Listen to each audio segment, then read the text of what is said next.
Good morning, সুপ্ৰভাত জনাইছোঁ সকলোকে।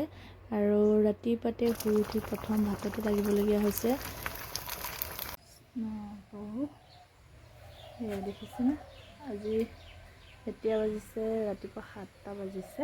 এয়া চাওকচোন, দেখিবলৈ তলাটো খুলি লওঁ। মোৰ তলা খোলা হোৱাই নাই, ৰাতিপুৱাৰ পৰা কামত লাগি আছোঁ।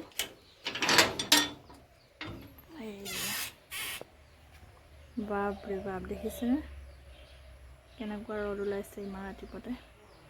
7টা বাজিছে আৰু ইফালে কামত লাগি আছোঁ। এয়া তলা খুলিবলৈকে সময় পোৱা নাই। এয়া এইফালে ভাতত লাগিছোঁ, আলু বেঙেনা, সৰু বেঙেনা আলু আৰু শুকান মাছ এনেদৰে ভাজিছোঁ। আৰু দাইল চলি আছে।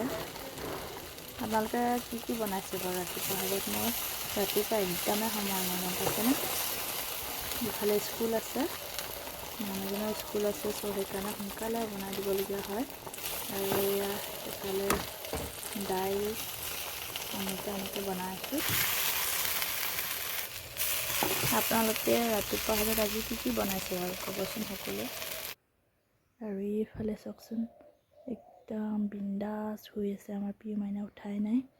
একেবাৰে মনে মনে আহিছোঁ মই উঠিব বুলি।